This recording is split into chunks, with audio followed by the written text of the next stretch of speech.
Bismillahirrahmanirrahim. Assalamualaikum warahmatullahi wabarakatuh. Apa kabar teman-teman semua? Semoga selalu sehat walafiat dan semoga teman-teman semua selalu dilancarkan rezekinya, dimudahkan segala urusannya, dan diampuni segala dosa dan kesalahannya. Amin amin ya rabbal alamin. Sejak kecil kita selalu diperingatkan untuk tidak bersikap buruk kepada orang tua. Jangan sampai kita menjadi anak yang durhaka, yang suka membangkang kepada orang tua dan menyakiti hati orang tua. Karena kita semua menyadari bahwa ridha Allah berdasar dari ridha orang tua juga. Bahkan untuk berkata saja kepada orang tua sudah termasuk durhaka kepadanya. Tapi banyak orang tua yang tidak menyadari bahwa orang tua juga bisa durhaka terhadap anak dikarenakan sikap dan perilakunya terhadap anak. Lalu, apa saja dosa dan kedurhakaan orang tua terhadap anak tersebut? Pertama, tidak mencari calon ibu yang baik.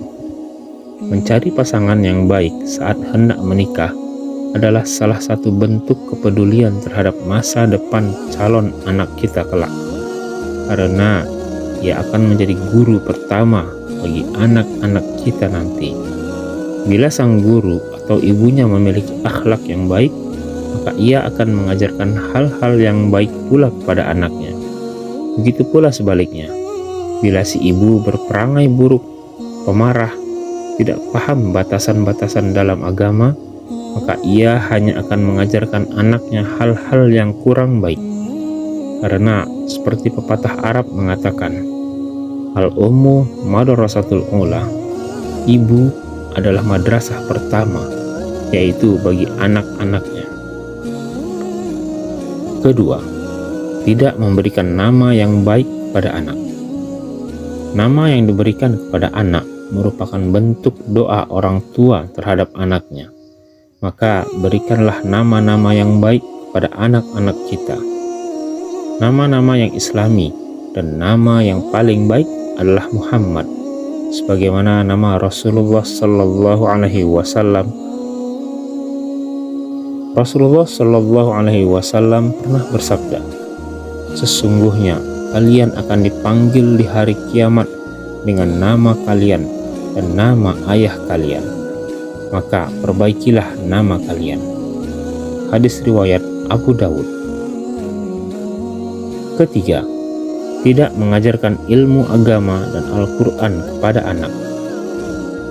Suatu hari ada seorang laki-laki menemui Umar bin Khattab untuk mengadukan kedurhakaan anaknya terhadapnya. Umar lalu memanggil anak tersebut untuk menegur perbuatannya. Setelah ditegur, anak itu lantas bertanya kepada Umar, "Wahai Amirul Mukminin, bukankah anak memiliki hak atas orang tuanya?" Umar menjawab, "Benar." Lantas, anak tersebut bertanya, "Apa hak seorang anak?" Lalu Umar menjawab, "Memilihkan calon ibu yang baik untuknya, memberikan nama yang baik, dan mengajarinya Al-Quran." Kemudian anak tersebut berkata, "Wahai Amirul Mukminin, ayahku tidak pernah melakukan satu pun dari yang Tuan sebutkan itu. Ibuku wanita berkulit hitam, bekas budak beragama Majusi. Ia menamaiku Ju'al atau kumbang kotoran, dan ia tidak pernah mengajariku satu huruf pun dari Al-Quran." Mengetahui jawaban si anak, Umar pun mendekati orang tua itu dan berkata, "Engkau datang mengadukan kedurhakaan anakmu, padahal engkau telah durhaka kepadanya sebelum ia mendurhakaimu. Engkau telah berbuat buruk kepadanya sebelum ia berbuat buruk kepadamu." Keempat, bersikap kasar dan memukul anak. Apabila kita melihat sikap anak yang tidak kita suka, hendaklah kita menasihatinya dengan lembut dan penuh kasih sayang. Sangat tidak dianjurkan untuk berkata kasar kepada anak, berteriak, marah, bahkan sampai memukul. Terlebih anak yang masih di bawah umur 10 tahun. Rasulullah Shallallahu Alaihi Wasallam bersabda, "Ajarilah anak-anakmu sholat saat masih berusia 7 tahun dan pukullah mereka bila tidak melaksanakan sholat pada usia 10 tahun." Hadis riwayat Tirmidzi. Hadis ini bukan hanya sekedar memerintahkan orang tua untuk mengajarkan anaknya sholat pada umur 7 tahun, tapi hadis ini juga menjelaskan bahwa Allah Subhanahu wa Ta'ala saja tidak menghukum seorang anak karena ia tidak mau melaksanakan sholat sebelum berusia 10 tahun. Karena usia di bawah 10 tahun, seorang anak masih belum memiliki akal yang cukup dan masih pada tahap belajar.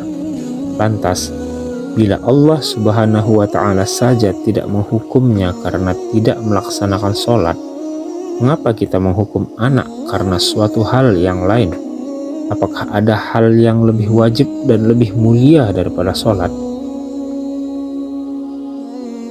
Kelima, pilih kasih terhadap anak.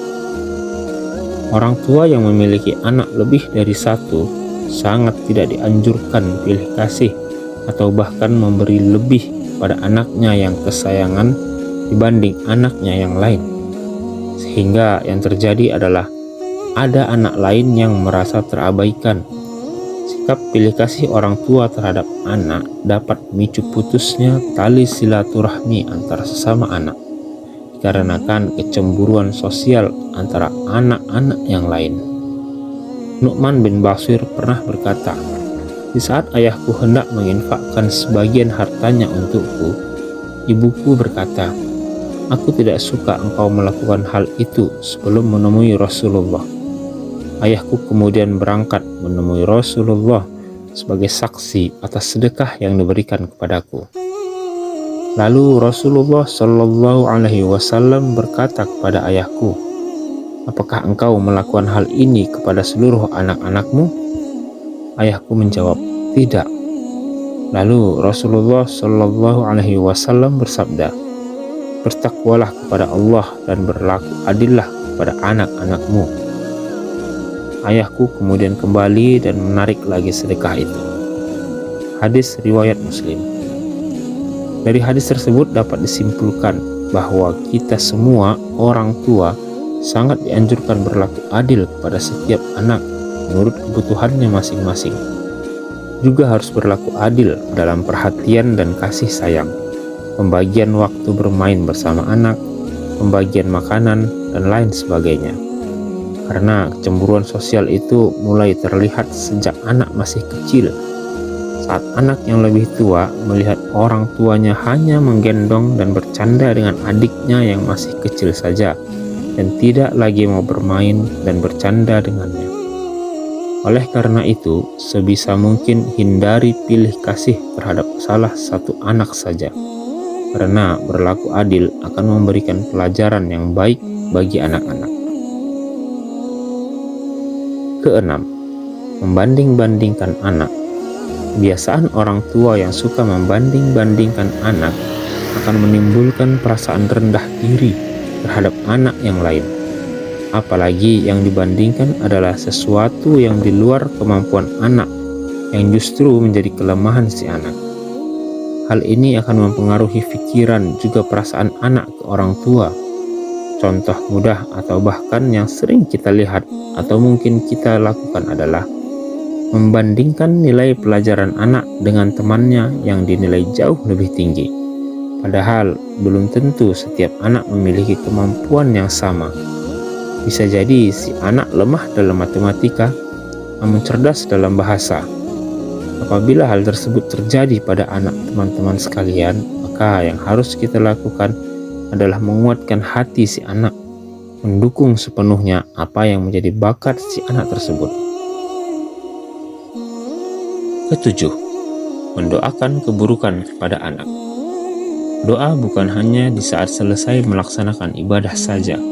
Bahkan setiap ucapan yang keluar dari mulut orang tua, semuanya bisa dikatakan sebagai doa.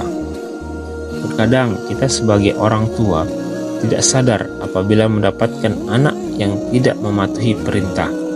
Kita langsung berkata buruk kepada anak, Padahal ucapan yang keluar dari mulut orang tua bisa jadi langsung dikabulkan oleh Allah Subhanahu wa Ta'ala.